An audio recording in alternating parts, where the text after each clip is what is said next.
Some of the content covered may be graphic in nature. Viewer discretion is advised. Witchcraft. Yeah, I mean, this is definitely it's really just I love stories like this because it's you scared to death. Yeah, that's a real thing. There are countless horror stories of abduction, sex trafficking, You shouldn't fuck with. right? And the JFK assassination limo. too real.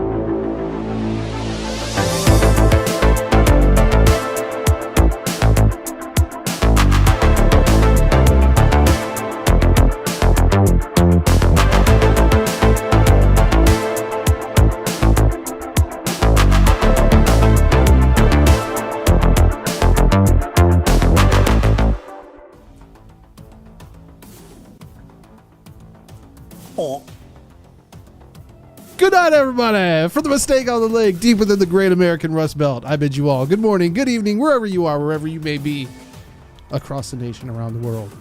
This is Type 3 TV. I'm your host, John Patinsky, alongside Daniel Barracuda Rady. What is up? Thanks for bringing that up. That's as far as we're going. And Yes. and Stephen Buddha Gibson. Why are you so fucking excited? You literally weren't like this 2 minutes ago. I know. Well, Are you Medication Manic kicked John in. right now? yeah. I'm surprised. Right now we're holding I'm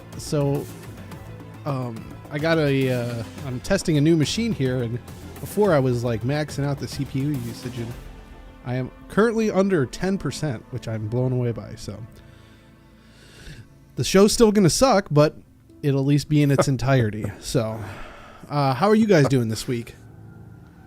Well, pretty good, I guess. Uneventful again, but no more OT, so that feels good. Yeah. Are you back? Have you gone back to 8s, or is this the last week of OT? No, this week was actually the first week of just back to 8s. Yeah. So Yeah. good. Are you feeling a little refreshed? Do you have enough time now between your evening routine and your work? Yeah, a little bit more. Yeah, I mean, yeah, it's back to normal, so yeah, it's good timing. I hope it stays this way because now, the weather's going to start getting nicer, stays light later, so yeah, it's definitely helping. I can get more crap done, so that's always a good thing. Yeah, that's good. Buddha, how about you? I am just dandy. Yeah. Yeah, loving it. Lungs full of sawdust? Probably asbestos. Oh, okay. So I could do the so asbestos joke again, but Yeah, don't. yeah, never mind. It didn't hit the first time. If you or a loved one has mesothelioma. Cool. Well, yeah, nothing new over here. Let's see. In typical Type 3 fashion, the weather today was a little bit warm, seasonably warm, but the cold is on the way for the weekend. Obviously, Right. when we're inside and working, it's nice out, and then, like I said, we'll have a nice cold weekend, potentially snow too on Saturday. So good. And then next week is supposed to be in the 60s and 70s and rain the entire week practically from what I saw. Yeah, I saw that too. Nice and warm, but raining, of course. That's Yeah. fine because I just planted some fucking grass. Yeah. Good for you. You out plowing? Oh yeah. There you go. I picture Buddha having like one of those like old style mowers where there's no Just gas. the blades. Yeah, just the blades pushing it Yep. up. I used to use one of those. Yeah, and he's got like some denim shorts on with some high socks on. When we went and played basketball the one time, Buddha was wearing high top sneakers and like really high tube socks. I felt like I stepped back into the 80s. It's all right. I made it Well- fucking rain. Yeah, you did actually. So he was lighting them up though. Yeah, Buddha has very questionable taste when it comes to dressing. The one time I saw him with fucking work boots on with sweatpants. Yeah. Ugh. But you know what? Ugh. Nobody gets work done like Buddha. So That's Fucking true. A, right? Yeah, Yeah. he's got me beat there. yeah. All right, cool. Well, let's get into a couple of news stories real quick, and then we'll cut into what you guys got, and then I have something else too we might touch on tonight. So we'll see how it goes. All right. So, okay. So this one's off of livescience.com. It says here, dinosaur leg might be from the day that the asteroid struck, scientists claim. Have you guys seen the story, Buddha? I know you're into like dinosaurs and stuff like that. No, I haven't. No, I don't think so. All right, so this one was published actually 7 hours ago. So, an immaculately preserved dinosaur leg was uncovered in North Dakota, maybe a relic from the day the massive asteroid slammed into Earth, bringing the age of the non-avian dinosaurs to an end, scientists claim. That said, not all experts are convinced that the dino actually died on the fateful day 66 million years ago. A team led by Robert De Palma, a doctoral student at the University of Manchester, uncovered the fossilized leg, which still has skin attached. That's freaking crazy. Based on whether the leg was found in the fossil deposit, the team suggested that the dinosaur died and became buried during the famous asteroid impact. The specimen has not yet been described in a peer-reviewed scientific journal. So yeah, the fact that it still had skin on it, like, have either of you ever seen a dinosaur bone that had skin on it? There was No, well, I have mean, not. not in person. But No, but like even just a picture. I've never seen photos. No, I haven't. there was the one I was just talking about with like that giant thing that was stuck under the mud and it was like mummified. There's Yeah. like that. I mean, that was basically the entire everything was preserved. Huh. Yeah, it says fossilized dinosaur skin, fossil bones. I'm looking here. This is from a Pinterest like thing. I mean, it looks like a alligator skin, but it's crazy to think that like the people that deny that dinosaurs existed, it just baffles me. There's so much like scientific proof. It was all planted there by the government. I mean, maybe, but like, I mean, obviously, I know Buddha, you believe that dinosaurs existed. Dan, have you ever had any doubt, or are you pretty convinced? I can't even understand how someone that has been alive for, less than 100, 50 years, 20 years, whatever, how anyone can sit and talk about what existed a billion years ago, 5 billion years ago. Yes, to answer your question, yes, I absolutely believe that they existed. 100%. Okay. Now, what about humans being on the Earth for more than 100,000 years? There's been debate upon that too. There actually, I just saw this story today. They found a fossil, and I believe it was like teeth. I think it was like a bottom set of teeth that was. Did he live in Parma over by the Yorktown Lanes? It was dated to be like 190,000 years old. Sorry, Dad. Which all I have to say is, Oh, come on. if this is as Go far as ahead. we got, hey, can I fucking finish? No, Dan, you get one cheap shot at me tonight at some point. Okay. You got it. All right. I'll keep it in mind. All right. I don't know what I'm missing. Never mind. Nothing. You're not Anyway. missing anything. Go ahead. Anyway, fuck. Well, I lost that train of thought. Way to derail the fucking conversation. Anyway. Yeah. No, but it said it was 190,000 years old, which is, that's what I was going to say is like, goddamn, like when you really think about it, if it took humans 190,000 years old to go from apes to now, I'm like, what the fuck were they doing with like the other, 189,000 years? Right. Yeah. Yeah. I mean, yeah. How do we know? I mean, yeah, like scientists, they can research things, but when it's all said and done, no one was around back then. There was no way of knowing other than the bones you get and, archaeological finds and things like that, you can come up with a complete scenario of how humans looked or how humans walked or what they did. I mean, I think so much of it is just based on theory. I mean, a lot of it is scientific, but a lot of it's theory. Yeah. Well, go ahead, Boo. I just mean even from the point of like how far civilization has come in 1,000 years. Like if you went from the year 1000 to the year Right. 2000, like the leaps and bounds are astronomical.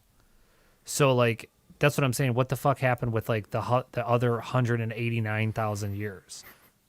Like, do you think that there really were civilizations like Atlantis, for one, that was like super far advanced, and the Aztecs and like all this shit, and then Right. it eventually crumbles and falls apart and is destroyed and buried, and then evolution has to start all over again?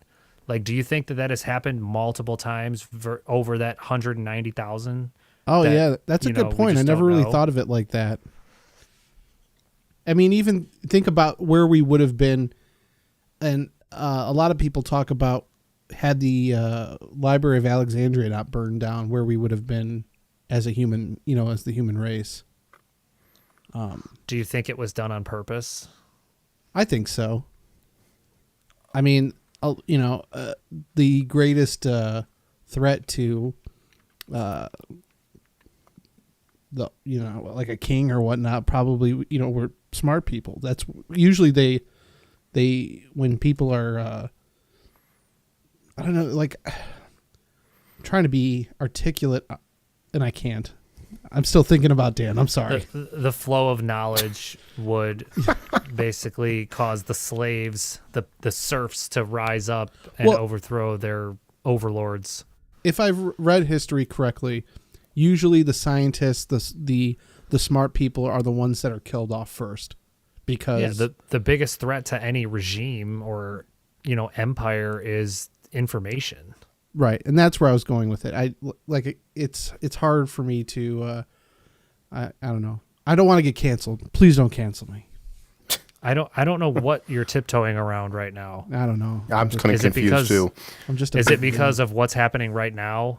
How they're staunching stopping the flow of information in this day and age? Yeah, I mean, potentially, yeah. I mean, that we're seeing that happen more and more. It's crazy because there's so much information out there, and the pool is so big, but yet it's like poking a giant swimming pool with a needle and just watching information pour in.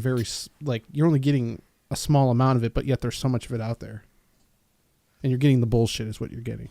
Right. You don't know what to believe and what not to believe on a lot of that stuff. That's because you have the regime controlling that flow of information. Who's the regime? The fucking everyone that is in charge right now. Anyone that claims to be a globalist or a government or any of that shit, that is the regime. Like, just for sake of not going off on a tangent, like, dude, think if everyone in America or anywhere, any country for that matter, but okay, for instance, say Russia. Say Russia just goes, you know what? We're not going to go to war with anybody. Every single person there, what happens? There's no war. The politicians are dead in the water. It's the same with America. Like, during all the COVID shit, if all the people had just said no, well, then what do? You have some old man yelling from his fucking bedroom, shaking his fist, saying, do this, or I'm going to hurt you or throw you in jail, which is essentially what government does. And the people, the police, they just say no, because they're the ones that enforce that shit. It ain't the politicians. It's the people they have serving them. If all the people would have just said no to the COVID lockdown shit, no to all the other bullshit that we were fed, it wouldn't happen. If people that were sent to war, to kill people for oil and kill people for natural resources, if they just said no, like, the politicians would have no control. That's the regime. That's what I'm saying. But okay, think about somebody that's in politics right now, any sort of senator, congressman, whatever. At some point, they had to have started with the best intent. At what point no fucking way. Dude, are you serious? Do you not watch how many people are essentially bred into politics through their fucking lineage? You know what I mean? Like, look at fucking Liz Cheney. You know what I mean? Like, okay, Daddy fucking Dick Cheney. Like, Jesus fucking Christ, that dude is essentially. He wasn't a politician. Dick Cheney? No, Jesus. What? You said Jesus Christ, and I said he was not. Anyway, well, you get the point that I'm making. Striking it's like, out tonight, dude. Like, when you go, when you go to okay, people like Tulsi Gabbard or Dan Crenshaw, like, they're part of the World Economic Forum. They are bred to be the leaders. People like Justin Trudeau, like, they are bred to be leaders. You're bred into politics. It's like, now, don't get me wrong, there are people that start off with good intentions, but I think the vast majority of people that get into politics do it because, well, A, they're not good at anything else, and B, like, people get into politics to make money, to have control. Like, the people that you absolutely do not want in politics are the people that want to be in politics. You know what I Yeah. mean? Like, that is like the worst thing you can do. The people if you have to have it, the people that want to be in politics, or I'm sorry, the people that you would want to be in politics are the people that absolutely hate politics and want nothing to do with it. You know, because they understand that it's a flawed system. They understand that it's geared to help, you know, the 1%, the select few, and it's used to prey on everybody else. You know, nobody gets into politics going, I mean, some, but majority of people that get into politics are doing it because they themselves feel they have something to gain from it. Yeah, and it's a vicious circle too, because if you were to say let's regulate this, then there's more government. But the whole point of the government is to be less, for there to be less government. Do you know what I mean? And Well, I I was know gonna what you're say, saying, too- but I think your go phrasing ahead. is wrong. Go on, Dan. I was just going to say too. I mean, I think a lot of them, which along the lines of what Buddha said, I think a lot of them do go into with a good intent, but I do think just so many of them become corrupted, and you know they get corrupted as they get into the system, and they're trying to make this one happy, they're trying to make that one happy. They realize they're not going to make everyone. You know, I think so many of these politicians go into it thinking, I am going, and again, there's good ones and really bad ones. I agree with Buddha. There's ones that are just pieces of shit right out of the gate. I agree with that. But I think there are ones that go into it thinking, I'm going to make a difference. I'm going to change especially the younger ones. I think the younger ones maybe a little bit more than the older ones, but then they get corrupted. Then they're never going to make this party happy. They're not going to make that party happy. And then I think at a point they just say, to hell with it. And then they just start, you know, they start going down that mold of kind of like what Buddha said. They become more, I don't know if corrupt is the right word, but, you know, not a dictator type style, but just they don't, because I don't follow politics nowhere near as much as Buddha does, but you know what I'm trying to say. They get corrupted and they don't, that's what happens, I think, down the road. Yeah. That's because when people get into politics, they work for the party. They don't work for the people. But You let know, me you're ask you lining this. your own pockets. Go ahead. Where do you think Trump falls in all of that? Because he was already wealthy. He's to a begin. statist. For sure, he's a fucking statist. I think that potentially he started to run as a joke, and then it kind of took off, and then he was like, oh shit, well, I guess I'm fucking president now. But if you look at the people that he appointed to his cabinet, I mean, he lined his cabinet with Bush guys. I mean, fucking Bill Barr was a Bush guy. You know what I mean? He did he didn't start any more wars, any new wars, quote unquote, but he dropped more bombs than fucking Obama. Like, the dude was a shitty fucking president. He fucking put out fucking tariffs. He started eroding the Second Amendment when he was all for the fucking bump stock ban, which just opens the door for the ATF to fucking start calling anything they want under any guidelines they want illegal. Like, the dude was not a good president. The only reason everybody thinks he's a good president is because Obama was, before Biden, the worst president this country has ever fucking seen. And the media just attacked him so fucking hard that, you know, it was extremely polarized, which is what they want, which is how they got the current fucking regime we have right now.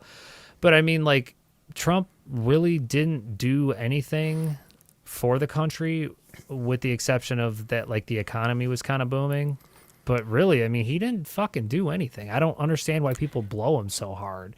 He had, even on his way out, he had the chance to fucking pardon Snowden or Julian Assange, and he fucking pardons what the fuck was his name? Yeah, I know. What you're talking Not about. Roger Stone, but you know who I'm talking about. His Yeah. dude's father, or, you know what I don't remember his Yeah. name, but you know what I'm talking about. So, like, no, I think he was just part of the establishment, just on a different side. You know, I don't think he's as deep as, like, Clinton's or, you know, Bush or anybody like that, but he's definitely a statist. I mean, he's all for fucking, he wasn't rolling back the fucking government. Yeah. It- All right. Yeah. There you go. There you have it, folks. We could go on for this. We go on this with one for a long time if we wanted Yeah. But nobody wants to hear onto that this shit. subject. Yeah. All right. Next article. Let's see here. There are 4 people launching on SpaceX first ISS space tourism mission. SpaceX is headed back to the launch pad, whatever. This time to put a group of 4 private citizens into orbit for its first of a kind trip to the International Space Station. The trip was put together by Axiom Space, the private startup that's booking rides with SpaceX, and according to flights to the ISS, anyone who can afford it. Well, it ain't us.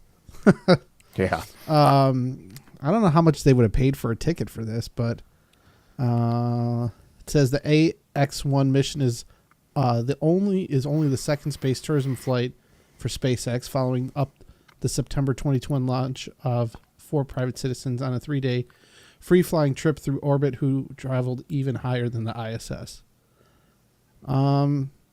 If you had the opportunity, would you do it? Absolutely not. If I had the money, I would. I don't even want to fly in a regular plane, let alone go up into fucking space. Yeah. People aboard here, it's Larry Connor, 72, a real estate tycoon from Dayton, Ohio. He founded the Connor Group, which has developments in 16 markets across the country and has more than $3.5 billion in assets. Former shipping CEO Mark Pathy, 52, is the founder and CEO of Canadian investment firm and family office Maverick Corp. Obviously, a lot of money. Let's see here. Atan Stebe, I don't know if I said this right, Israeli businessman. He was a former fighter pilot in the Israeli Air Force, founded Vital Capital a decade ago. And yeah, so I mean, I don't know what they said, what the price was to go up there, but I'm just skimming through this here real quick, but I'm sure it wasn't cheap. But so you're not going to do it, Dan? Hell no. Nope. And have you flown on a plane? When I was young, very young, but I have no interest in being on a plane. I despise them, in fact. If I'm going to go somewhere, I'd rather drive. I'd rather enjoy the scenery. I'm not going to be shoved in a plane like a bunch of sardines with a bunch of people. It's just not for me if I have to go travel somewhere. But, like I said, I did it when I was a kid, and I don't really recall enjoying it much that time either. But just not my thing. It's just not my thing. When I flew to California a couple of weeks ago, I flew in the front seats of the Spirit flights, and it was like an actual seat. Like you weren't smashed in there. It was actually rather enjoyable. And for the same price as a ticket on United or Delta, like it was totally worth the upgrade. Like, yeah, it's a value flight group, but the seat was well worth it for, a 5-hour flight. That's cool. Yeah, and I mean, I typically don't like to fly either, but I mean, 5 hours versus 2.5 days, Yeah, well, yeah, something like California. Yeah, I mean, that's a different situation. Yeah. What's the farthest you ever driven? I think let's see, North Carolina. Yeah. Okay. Yeah, that's the longest. Yeah, we did Mount Rushmore was the farthest. Yeah, that's a long drive. It's about 2.5 days. That's how much? About 2.5. 2.5 what? Days. Days. Oh, okay. Yeah, that's. Buddha, would you do the trip? Do I have to pay for it? No. I would do it just to see what it's all about so that I can come down and confirm that space is gay. I would pay to see you do it just so that I can watch your hair float around in space. What if I tie it up, though? It still floats around. It would just be like floating behind you. Get a photo of them. Yeah. Have you ever seen people like with long hair in space? Like the hair it flies everywhere. It's crazy. Probably. I just probably never really paid too much attention to it. Yeah. Okay, here. This one's from rawstory.com. Scientists just identified over 5,500 new viruses in the ocean, including a missing link in viral evolution. Boo, did you hear anything about this? I did not. All right. An analysis of genetic material in the ocean has identified thousands of previously unknown RNA viruses and doubled the number of phyla, or biological groups of viruses, thought to exist, according to a new study our team of researchers has published in the Journal of Science. RNA viruses are best known for the diseases they cause in people, ranging from the common cold to COVID-19. They also infect plants and animals. I didn't realize a plant could get sick like that through like a virus. Dude, they said that plants can actually feel pain. Yeah. I've heard that. I've heard that. Yeah, and I heard the story once that, and I don't know if this is true or not, but where some scientific group hooked up sensors to a plant and then hacked up another plant next to it, and they could get readings off of it. Like the plant knew that something bad was happening right in front of it. Well, I thought it was because they're all interconnected. Or are you talking about they were like separate pods? Separate pods. Huh. That's interesting. Yeah. These viruses can carry their genetic information in the RNA rather than DNA. RNA viruses evolve at a much quicker rate than DNA viruses do. While scientists have cataloged hundreds of thousands of DNA viruses in their natural ecosystems, RNA viruses have been relatively unstudied. Unlike humans, other organisms composed of cells, however, the viruses lack unique short stretches of DNA that could act as what researchers call a genetic barcode. Without this barcode, trying to distinguish different types of species of virus in the wild can be challenging. So, yeah, looks like we just doubled in size there.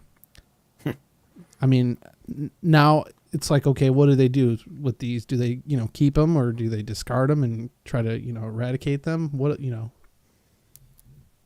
don't know. Maybe we just throw them in a lab and see what happens. Got just the place for it. All right. One last one and this one's for you, Dan. Okay. I don't know if you saw this article. GM introduces Cadillac Escalade Ballerific edition. Ballerific? No, I've not seen that. Okay, so it's the new Ballerific, and that's I guess how I'm pronouncing it, because it's Ballerifiq, is a new trim for the latest 5th generation Cadillac Escalade that promises to deliver the ultimate in luxury appointments and unmatched lavish style. Following Cadillac's latest naming conventions with the IQ suffix, the Cadillac Escalade Ballerific slots in the top of the 5th generation trim level lineup with a range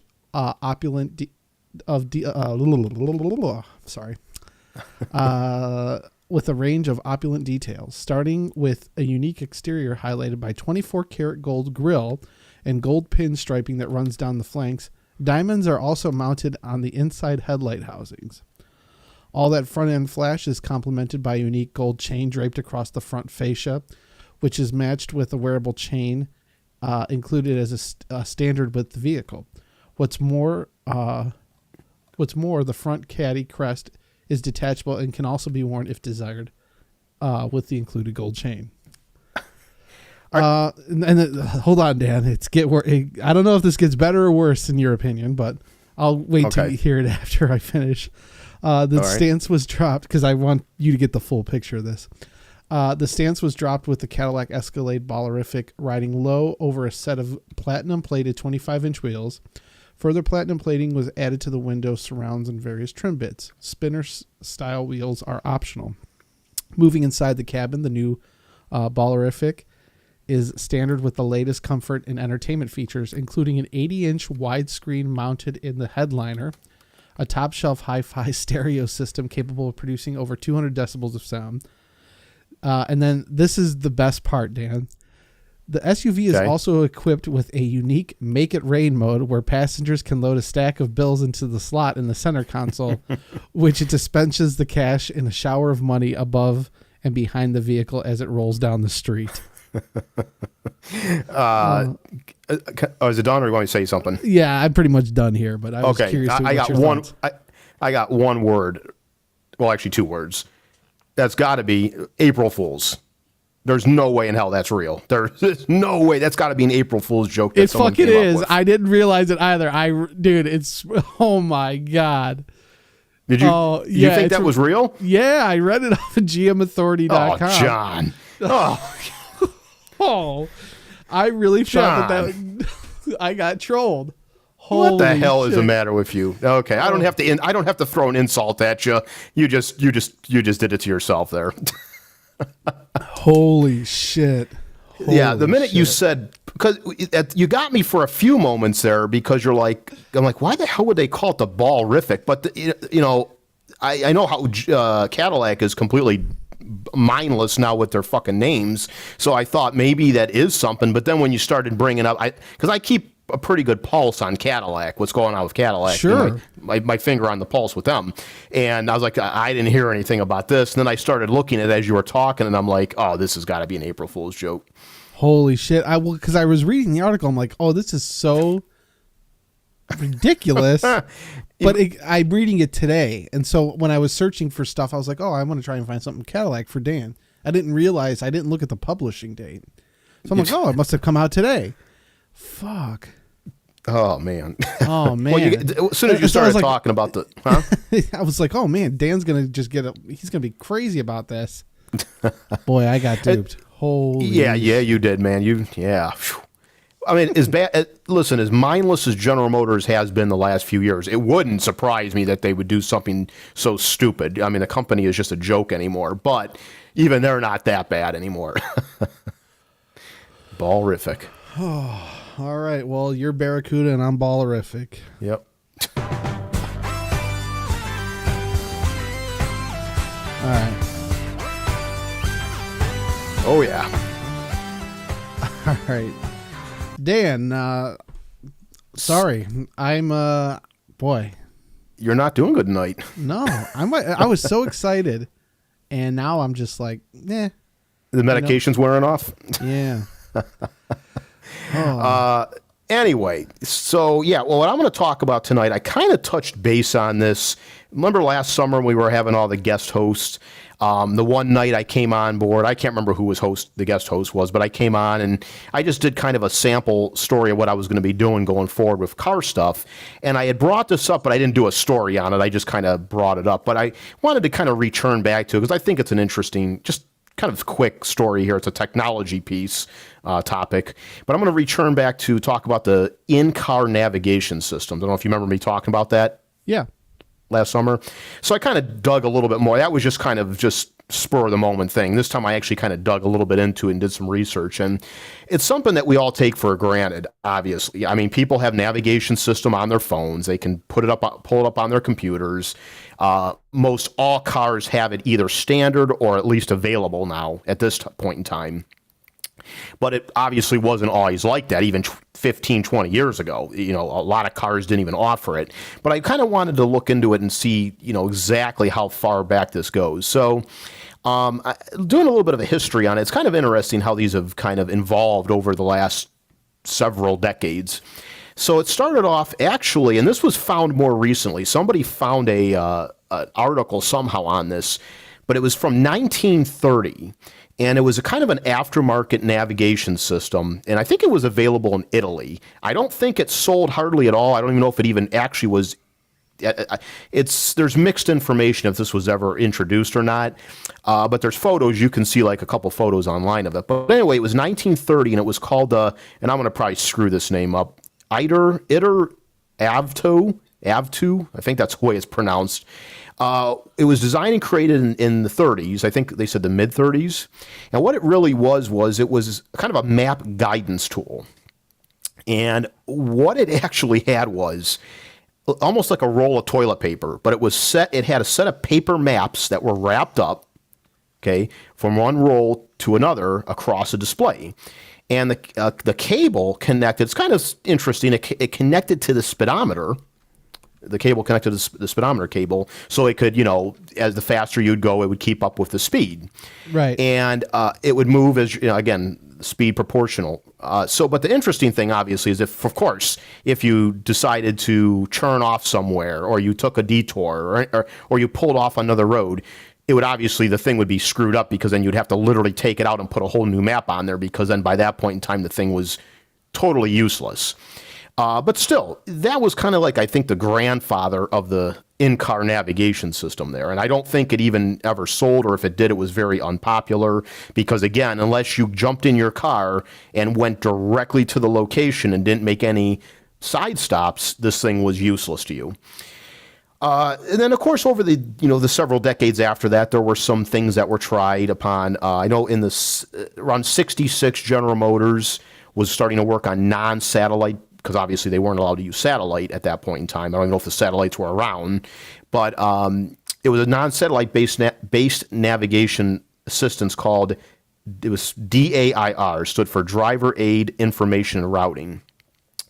However, GM did some testing on it and found that it wasn't a practical way to provide navigation, and obviously the technology was not there either at the time. So, but they were starting to dabble in it at that point in time. So then we kind of go way up here. We go up to 1981. Now Honda comes out, and I believe Toyota had something very similar too. Honda comes out with something called the Electro-Gyrocator Navigation Unit. Now, this was obviously leaps and bounds from the other stuff that we were just talking about, but compared to today's stuff, it's a joke.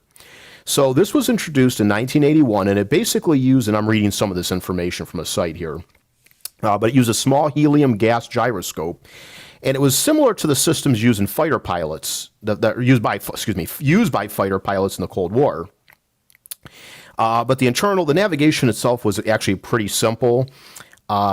If you knew where you started, you knew how far you traveled, and which direction you were headed in, then it wouldn't be difficult to know where you are using this kind of technology.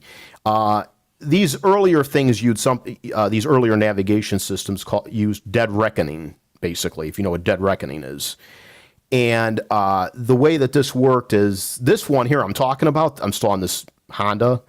It used translucent maps that had to be placed in the screen manually and would scroll over a monochrome 6-inch screen used for lighting and pinpointing purposes. The optional unit was about $2,700 at that time. So that's pretty damn expensive. I mean, that would probably be like $5,000 right now, or $4,000 or something like 81. Okay. Yeah, so it's a pretty decent amount of money back then. Considering cars were like $7,000, $8,000, depending on the car you were looking at. So then we kind of move up to 1985. Now, 85, there's something called the ETAC. It's just a letter E and then TAC, Navigator. And this worked similar. This was, it was an aftermarket system. None of this stuff was factory. It read mapping data from a cassette drive. And each tape would cover a section of the city. So, for example, if you were navigating, say, around a big city like Los Angeles, it required 4 tapes. And, if you left the cassette in, and they brought this up, if you left the cassette in on a hot day, you were screwed because the cassette would probably be destroyed if it was sitting inside this unit. And then again, this used dead reckoning instead, because you got to remember back in the 80s and even some of the 90s, the government did not allow civilians to use GPS technology. So they had to use what that was called dead reckoning technology opposed to GPS. And but this screen, the graphics were a little better, a tad bit better. It would use more of a computerized screen, and it wasn't as primitive as the Honda version. Yeah, you can see there's actually a Popular Science with it on the cover of it. Oh, is there? Okay. Yeah. So you see what it looks like. Yep. Kind of looks like an old DOS system there, kind of. Right. Yeah. Or like something like the Terminator would see. Yeah. Yep. So then now we move up to 1987, just a couple years later. So a couple significant developments happened this year. And no, one of them was not Buddha being born. That was not a significant development. But it was a technological advance over your model. Oh, yeah. I didn't think he was going to say anything. He actually spoke on that. No, anyway, so yeah, in 1987, Toyota comes up with a CD-ROM navigation system. So here's the first thing. They come up, instead of dealing with cassettes and all that garbage, they actually use a CD-ROM version. And the other big thing was this was the first time a color display was used. So in the 1987, if you look up Toyota's CD-ROM navigation system, it wasn't available here in the United States. A lot of these systems weren't even available here. This was available in Japan. But their Japan-only car called the Toyota Crown Royal was the first car to have this option. And again, it used CD-ROM mapping, but still used the dead reckoning navigation system. Didn't use GPS yet. But it was definitely a significant step up going forward. Now, I do want to just, before I go further, because we're actually almost done with this here, but before I go further, I said this technology was not available in the United States. However, if you look up two cars, General Motors again was the first to use a screen, a very giant size, looks like a television, inside the dash of a car. It was the 1986 Buick Riviera. If you look up 86 Riviera with the CRT screen, you'll see that this car did not have navigation. So I'm just kind of veering off the subject for a moment. But we are so screen happy in cars now. I mean, it's ridiculous how many screens. I mean, literally the whole dashboard is turning into a screen. But back then, this was complete amazing technology. And with that screen, it was a touch screen. I remember as a kid, I thought it was so damn cool to see a car with that. I didn't know anybody that had it, but I'd see it at the auto show, with that screen in there. And it had, engine data. You control the radio. You can control the climate control. It had a compass on it. And all that stuff was way, way ahead of its time. And it proved actually unpopular. Customers did not like having all that crap on their screens at the time. General Motors actually went back to a standard radio after a while. Another car that had it was the Oldsmobile Toronado, I think it's Trofeo, I think how they pronounce it, of 1990. And that used a similar screen, but again, it was color. So GM was really messing around with the in-dash screens at that time. And then in the 90s, they did away with it. There was no screens at all in the 90s. But just it's kind of funny that the 80s, there was such a big technology boom in cars in especially the mid to late 80s, more so. But I just wanted to point that out. So moving ahead now we go to 1990. And again, Mazda, another foreign car company, comes up with the first ever GPS system for automotive navigational use. And again, these screens are very small. They look, the graphics are obviously ridiculous, but it was a small screen, but it used GPS navigation. And, it was this system was built into the actual car as well. So, for the first time, your position on the road could be triangulated in real time from satellites in space. Again, wasn't available here, but that was the first, in-car navigation. Now, moving up ahead a little bit to I believe this was 94 or 95, GM got back into the game here, and they had an aftermarket system called GuideStar. And GuideStar was basically was not built into the car, but it was only available, I think, in Las Vegas and Florida or California, I think. But it had mapping cartridges. It was very ridiculous looking, if you want my opinion. It just sits on the dash. Again, it was a small screen. It kind of looked like a Garmin, basically, in a way, just a very bad version of it. So that was what you had there. Now, 1997 and 98, things start getting a lot different now, become different. So Garmin comes out with basically the first portable GPS navigation system for automotive use. And the very first one had a black and white screen, and it also used cartridges for mapping. One cartridge would, cover a kind of a fairly small area, maybe like say Atlanta. But it was a big advance at this time because now at that point anybody could have a navigation system or GPS navigation system in their car. Because remember, the late 90s. Unless you bought late 90s and early 2000s, unless you bought a Mercedes, Cadillac, Lexus, you were not getting a navigation system. The lower people on the totem pole that drove, Toyotas and Fords and Chryslers and Dodges, Buick, Chevys, they didn't have that. They did not have that option at all. Just wasn't available to them. So this was a kind of a big advancement for Garmin to offer that to the general public to be able to just put in your car and have it. Even again, graphics were not wonderful. The processing power certainly wasn't great, but it was better than nothing because nobody still had that crap on their cell phones yet. So, basically that is kind of the gist of it. The government, from what I read, they deliberately, of course, limited GPS functionality, but it wasn't until 2000 that full GPS technology was available, and that's when it really started getting installed installed in commercial vehicles. And again, like I said, it really pretty much started with the luxury cars. throughout the 90s, or not the 90s, I'm sorry, throughout the, as they say, the aughts, 2000 to 2010, majority of cars were still using, they weren't using CD-ROM, they were using DVD-ROM. So everything was on one DVD. You didn't have to go through 6 different or 10 different CD-ROMs in different regions. I think I mentioned it before.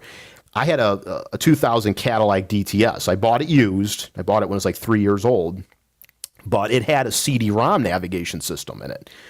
So if you left a region, a certain region you were in, you'd have to get out of the car, open the trunk, put the correct region into a disk-loaded a computer, a disk drive, I guess you want to call it, that was in the trunk of the car to go, and then it would recalculate, and it would know that, okay, now I'm entering region 3. Now I'm on the, I'm going through these 3 states here. And that's ridiculous sounding now, but that's what you had back in those days. How accurate was that to know where exactly you were? It was relatively accurate from what I can remember. It again, the quality of the screen, it was like a 3-inch screen. Was it turn by turn? Yes, it did have turn by turn, but it was only delegated to the screen itself. You didn't have anything on your dashboard. It's not like cars today that show it in the middle of the instrument cluster. It was just on the thing itself. But yes, it did have voice prompts, very horrible computerized voice prompts, sounded like a robotic woman talking. But it had that, and it was pretty accurate for what I can remember. The only problem was the processing power of these older systems were not that good. If you were driving super fast, it took, there was a delay. I mean, there was definitely probably a 2 or 3 second delay sometimes for it to catch up to the road that you were on or that you were approaching. And that was obviously, again, due to the processing power of these older systems. But yeah, it knew what road you were on as long as the company had the maps, mapped out correctly, and there was plenty of data on those particular maps you were using. I mean, there were times where you were sitting on a newer road where the system your car is sitting in nowhere land because there's no road there. Right. So that happened a lot with those older systems. Now the DVD-ROM, when that came out, that was probably around 03, 04 that most cars started using DVD-ROMs. It was all on one disc. The technology was definitely better. The graphics were certainly better. The screens had gotten bigger. They were going from 3-inch screens to now 4 or 5-inch screens, 6-inch screens, which at the time that was, significant. And it made it a lot easier because everything was on one disc. And if you wanted to update your let's say you had your car for 5, 6, 7 years, all they got to do is send you one disc in the mail or at the dealership if you pick it up. You don't have to replace an entire 12. My Cadillac had 12 CD-ROMs that had to come with it, if you can believe that, for the whole United States. Wow. Yeah. So that was significant. Then, of course, by the end of the, 2008, 2009, 2010, at that point, DVD-ROMs were pretty much gone, and that's when they started, everything started getting basically incorporated right into into the navigation system itself on a hard drive. So it was all built right in. And like we've talked about now today, when you need to update your navigation system, if you want to update it, there's a couple different ways. I know some of the cars from the early 2010s, they send you a flash drive. You put the flash drive in, it updates, it takes the information from the flash drive, and then it updates your maps with all the points of interest and things like that. And with the newer cars, they just basically now a lot of them just send you they can just send a on over the air update if you pay for it. It's crazy. So it's amazing how far we've come as far as navigation systems in cars. And now it's, like I said too, now it's virtually almost all cars at least have it available. It's not standard, but it's at least available in your economy cars, your, just standard on most cars, or available on standard cars is what I'm trying to say. Luxury cars have it pretty much standard. You just got to pay to unlock it. But at this point, like with the smartphone integrations, like it's almost like they give you the option, but you don't even need it anymore. Right. Yeah, because a lot of cars now you have if you don't have navigation, you just have the Android Auto, and it'll, as it just literally pops up props up the navigation right on the damn screen itself, Yeah. which looks better than pretty much almost any navigation system. Yeah. And I mean, that and it's constantly updated too. Exactly. Right. Right. So It's we've come crazy. such a long way. Go I ahead. was gonna say it's even crazy like how it'll predict your drive even with traffic now. Like you can ask your phone in the morning like how is traffic, and it'll give you a rough estimate of how long it'll take for your commute. Oh yeah, because it's just using the data from Google. Other cars, yeah, from other cars too. You know, And other cars and Google, because Google knows, there's a traffic jam here, there's an accident here. yeah, So it's using all that technology to come up with with a assumption of how long it's going to take based on what's going on. And like you said, cars are starting to talk to each other now with, vehicle to vehicle technology. That's starting to happen. imagine cabin to cabin. You could actually radio. And fuck that'd be you. But yeah, it's crazy, and that technology with stuff like that can be traced back to, as far as General Motors. Again, General Motors was a very innovative company, one of the most innovative car companies out there in the 50s, 60s, 70s. They had something called the Cadillac Trip Computer, and it wasn't a screen or anything like that, but it had looked like a calculator display right in the dash. And it had a little display with horrible looking LCD. Remember those old calculator LCD looking digits? Yeah, Or LED. It's like an LED LCD, whatever. I didn't mean to say LCD, LEDs.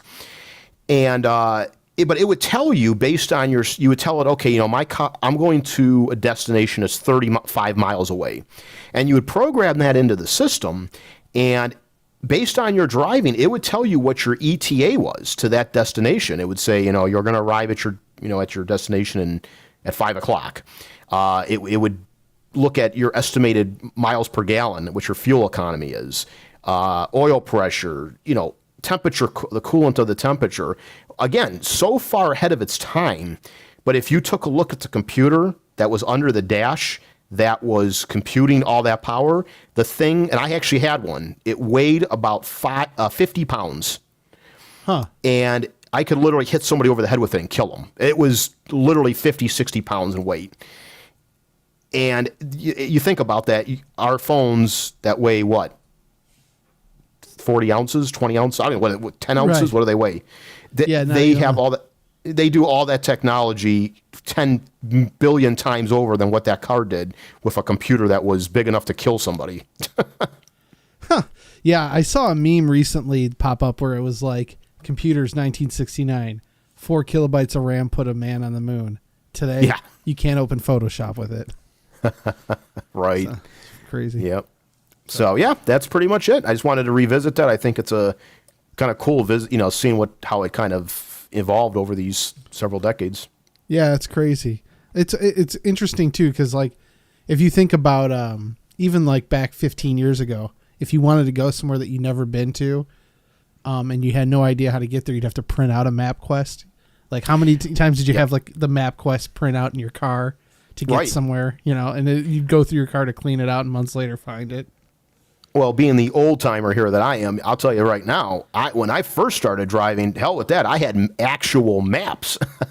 Do you remember yeah. the triptychs? Hold up. Dan was making maps. That's I how was. long ago it was. Yes.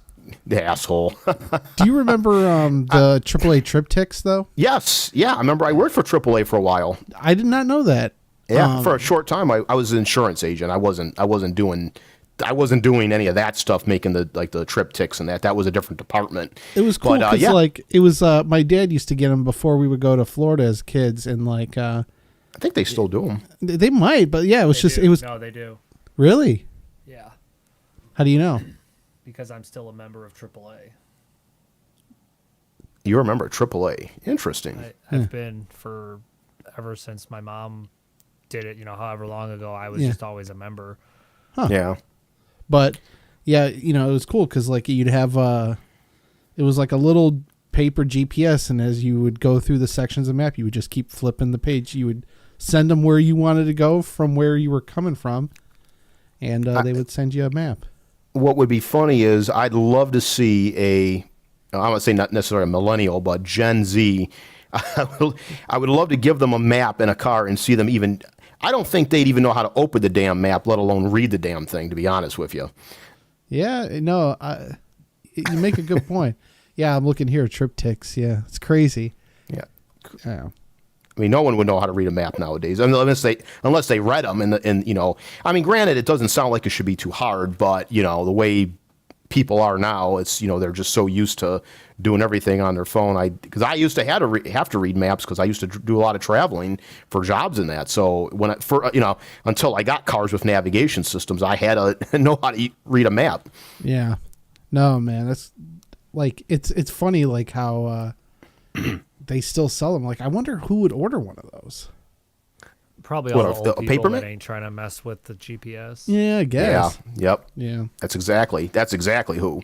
Or someone that doesn't want to. It doesn't have to be an old person. Just someone young that wants that nostalgic feeling of being able to use an old fashioned map. You know. Yeah. I don't know. I think a big part of AAA as well is that like they mark like shit to see along the way, right? Instead of like, you know, I know you could do that on GPS, but if you're like, I want to go here and stop this, they're going to hand you a map and all your stops are going to be marked and ready to go, you know? Yep. You're pretty quiet. Are you far away from the mic? No. Huh. Maybe I'm just talking quiet. Yeah. Put some into it, man. Well, I don't know what you want me to talk about.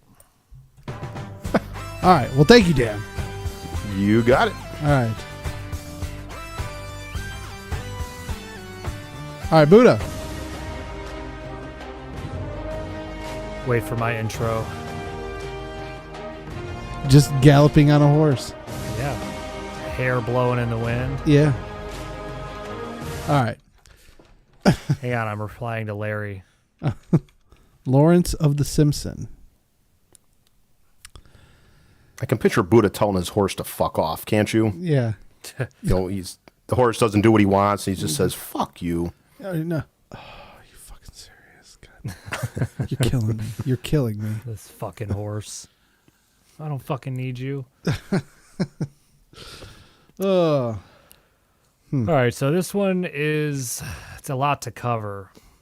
I'm going to try to blow through it because it's fairly long, but yes, thank you. You do know that loses effect if you do that every single time I start a story, right? Well, if you start every Actually, single gains story, effect, I think. Yeah, every story's like, this one's gonna be a long one. Like, Right. All right. Okay, well then I'll just make it a surprise. All right. So in 2012, a man named Dave Krupa moved to Omaha after taking a job managing an auto repair shop. And at this time, and it'll all make sense, I know it's a hard open, but at this point in his life, he was separated from his girlfriend, who he had 2 children with her, and it was actually a long-time girlfriend. They just decided, we're going to take some time apart, kind of see what happens. And it was really kind of the first time that he's been on his own in a long time. He's in a new place.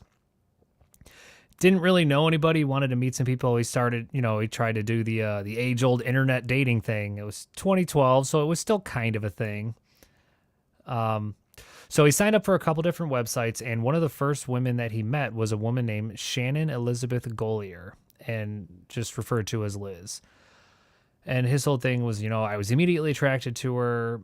We set up a date, and at this time he is told that Golier is, a single mother. She has 2 kids that are about the same age, and it kind of progressed pretty quickly. Like by the 4th date, they were hot and heavy, I guess is the best way. But he wasn't looking for anything like super serious. He was just kind of, he just got out of this long relationship, is just kind of out having a little bit of fun. And he made this clear to Liz. Like he kind of told her, hey, I know that we have this thing going on, but, I'm not trying to make it a serious thing. So about 6 months into this, Dave ends up, while he's working at the auto shop, meeting a woman named Carrie Farver, who had brought her car in for maintenance. And like right off the rip, he kind of was like, man, like, this chick, like she's gorgeous.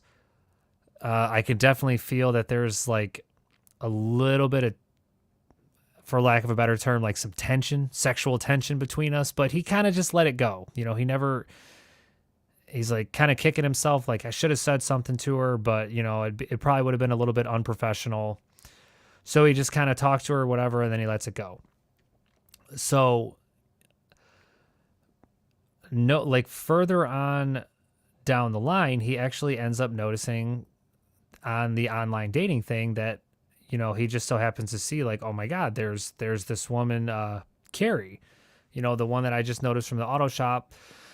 So he messages her and like, hey, I know you. She kind of responds with the whole, hey, I know you too. And they kind of like message back and forth, blah, blah, blah. And she ends up coming back to the auto shop later on, and they just kind of hit it off from there. He's just like, you know what? And this is Carrie, right? This is Carrie, correct. I wanted to throw that the initial Liz, which she went by, Liz Golier, was kind of like, for lack of a better term, the fuck buddy in the beginning. And it kind of had fizzled out between between Dave and Liz. But a little bit after that is when, he meets this Carrie woman.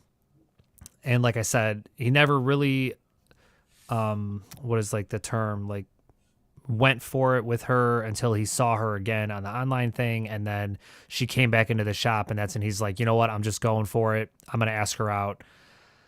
And, so they start hanging out, and, his whole thing is like, it kind of went, once again, it went pretty quick, but he was like head over heels for her. They go off, pretty much they go out on their first date. They really like hit it off, and he's like super pumped. He's like, this chick's smoking hot. I really connected with her. This is great. Blah, blah, blah. Sounds like Bret Michaels in Rock of Love. Really connected with you. Yes, I'm sure that's exactly smoking what it hot. was. All right, sorry. Anyway,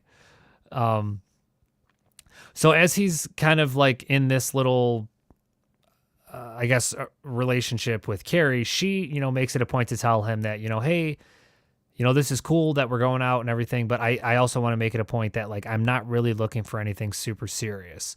So like, after hearing this, Dave's like, fuck yeah. Like, I feel exactly the same way. Like, this is great. I don't want anything I don't want anything serious. We're just going to have fun doing this.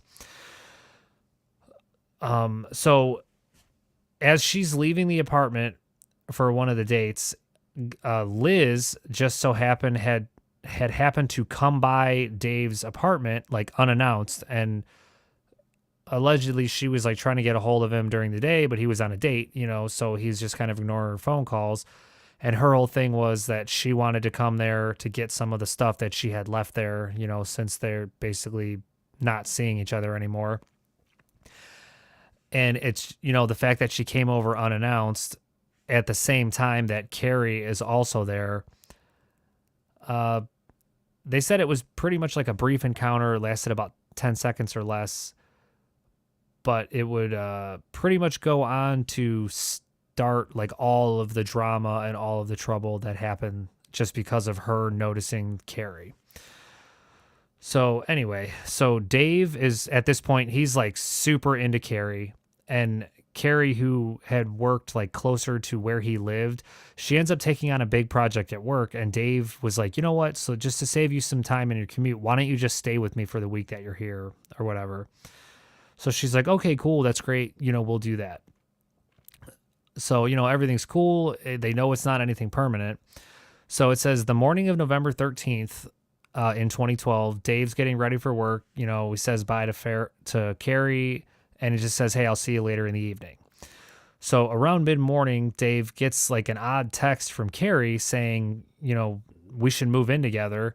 And Dave's whole thing was like, we just talked about this. That's not really something I'm interested in, especially coming from the fact that he thought it was weird that, they had already talked and said, hey, neither one of us want anything serious. So her response to this is really just like kind of venomous, like she's like, I hate you. I'm dating someone else. I don't want to see you anymore. Like, go away. Like, just kind of motherfucking him here and there. And Dave is just kind of like, man, that was super bizarre because of everything that we had previously talked about. So when Dave comes home, Carrie's already gone, and, her stuff is gone. So he's like, okay, well, she was serious. She left, with a little bit of stuff that she had here. So a couple days go by and his phone starts blowing up from Carrie, and it's just more of like the same. Like, I hate you. You ruined my life. You're a terrible person. Blah, blah, blah, blah. So he's like, whoa, this chick is crazy. Like, clearly I dodged a bullet here. Now I'm seeing how she truly is. So, Carrie's mom, Nancy Rainey, said that in her late 20s, Carrie was actually diagnosed with bipolar. Diagnosed with depression. And this is a few years after Carrie had her son. She was eventually diagnosed with bipolar disorder. And she had been seeing therapists and was medicated. And a couple times, like, she would stop taking the medication, just kind of like, it doesn't make me feel how I want to feel. But by the time she had met Dave, in 2012, her mom attested to the fact that Carrie was in a good place. Like, she wasn't depressed anymore. She was working like a job that she really liked. And her son was like flourishing in school at this point. So around the time that Dave is getting these text messages, Carrie's mother also began getting like these oddball text messages. And one was claiming that like Carrie's going to up and move to a new job in Kansas, which she thought was totally bizarre. That she was working her dream job, and then all of a sudden, out of nowhere, she's just going to up and leave. So she tried calling Carrie, and she just would never call back. She couldn't get a hold of her. She didn't show up for her half brother's wedding day. So Carrie's mom eventually reports her missing, and she tells the police, my daughter is diagnosed with bipolar disorder and she was medicated. It's a possibility that, maybe she stopped taking her medication or something that's happened. Maybe she's going to harm herself. We don't really know. So the police just kind of take this and they say, well, this stuff happens all the time. Like I just said, if somebody stops taking their meds, or, they can really kind of start doing odd things, but we can't really do anything about it because she's an adult, so at this point you just kind of wait and see what happens. Sorry. The allergies are killing my throat. So, yes. So pretty much, like I said, the police really aren't taking anything serious. It's just kind of whatever. So while this is going on and Carrie's really nowhere to be found, Dave is still receiving these text messages, and it's like hundreds of messages, hundreds of emails from Carrie that are just all kinds of things like, I'm going to make you suffer, we belong together, just like all this crazy shit that. So really, hold on one second. Let me just recap here so I understand you correctly. I know it's a lot to take in. So so Carrie is not seen, but she's sending messages to her friends mom, and to Dave and friends and family. Okay. And they're like odd, erratic messages. All right. So, but like I said, the mom wanted to attest to the point that she does have depression, or she does have bipolar disorder. It's whether or not she's on her meds could be why this stuff is happening. This is no connection to the first woman that he was with, right? The first one that he... I'm getting there. That's why I wanted to throw that in the beginning, or else the story won't make any sense. Gotcha. So, fuck, now I lost my place. Oh, so like I said, so while he's getting all these messages, a lot of the messages were actually starting to be focused on the woman that she met in the hallway, which was Dave's ex, Liz Golier. And, by this point, Liz now reaches out to Dave and is like, hey, this is kind of weird. I'm starting to get these text messages and these emails, and, I don't really know what this is about. Like, she knows it's this woman, Carrie, and it's kind of getting the same thing. Like, just venomous shit being said to her pretty much on the behalf of however she feels the situation should be between Carrie and Dave and Liz and Dave. You get what I'm saying? So one day, Dave gets a call from Liz, and she says, hey, my garage was vandalized. She pulls up to the garage, and there was a note that written on the garage that literally just said, whore from Dave. And it was, spray painted in the inside of the garage. So Golier reports the incidents to the police in 2012. So this is like going on for weeks, and it's just like it's escalating, or like then it'll die down for a couple days, and then it'll, ramp back up. So as the weeks go by, Carrie's like, really, she's not seen. She's in contact with these erratic messages, but she doesn't return phone calls, and she's starting to miss like more and more family events. She missed like her own birthday, her son's 15th birthday, Thanksgiving, her father's funeral. So like at this point, her mom is really kind of like concerned that something much more serious is going on, and unfortunately, like they can't find her. So she said she's still getting text from Carrie, and she's like begging her every time, please call me. I just want to hear your voice. I want to be able to talk to you, but Carrie never would. So then her son, Carrie's son, Max, starts getting messages saying that she's going to Kansas. She's going to Kansas. She's coming to get him, but yet again, she never shows up. So the texts then become like much more mean and like, once again, venomous, and telling Carrie's mom that, she was never a good mother. She was controlling. And like, oftentimes the texts were just full of like grammatical, punctuation errors, like spelling mistakes, which she thought was odd because her, Carrie was actually like, for lack of a better term, she was like a grammar Nazi. Like she was always articulate, correct spelling, basically the opposite of the way Dan talks and writes. Big so anyway. fuck you. So anyway. Dan, what are you calling from a wind tunnel? My God. Right. I just got to make sure you're listening, Dan. Yeah. I am. So anyway, sounds like he's talking on a CB radio. Something. So back to Dave. So he, not only now is he getting all of these like hundreds of texts, hundreds of emails, now he realizes he's actually being stalked. And on one occasion, he says, in quotes, "I was sitting in my lazy boy with my feet up, watching TV, trying to relax, and it's nighttime, and I get a text saying, 'I see you. You're sitting in your chair with your feet propped up, wearing a blue shirt.'" And, of course, like that was true. Like all of those things are accurate. And another night, January 2013, this is about 2 months after like the whole harassment thing really began. Dave's on his way, he's returning home from work, and he notices like a familiar vehicle parked nearby, and he gets closer and he realizes, hey, this is Carrie's car. He worked on the car. It was at the shop, so he knew. So he takes a photo of the license plate and sends it to the police. And the police search the car, and they're able to find a single fingerprint on a mint container, but it didn't match Carrie or anyone else in the FBI's database. So, weeks go by, months go by. Carrie's mom still hasn't found her. And then all of a sudden, 5 months later, after Carrie's gone, a man calls her to tell her, "Hey, I saw your daughter at a homeless shelter and she wanted you to pick her up." So now her mom is like, "Oh my God, like, I don't know what's going on, but I finally know where she is. I'm going to go get her. Like, this is great. We're finally going to be able to fix this whole situation." So she goes over to the shelter, and investigators meet her there, and they realize that Carrie had actually never been there. And at this point, like the mom is basically just like devastated. She gets her hopes up, basically gets shut it down again. And at this point, it's just somebody playing games with her.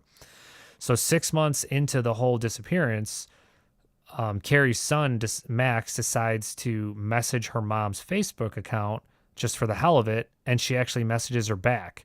And in quotes, "Hey, little man, how are you?" He asked her to answer 3 questions to prove that it was really her. What his middle name was, what the name of their first dog was, and what was his best friend's name. And she never responded to that message. So while all of this is going on, I know, bear with me. I told you it was going to be a long one.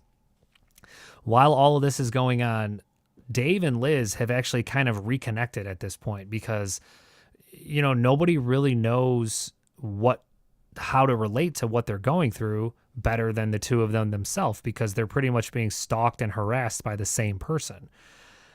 And,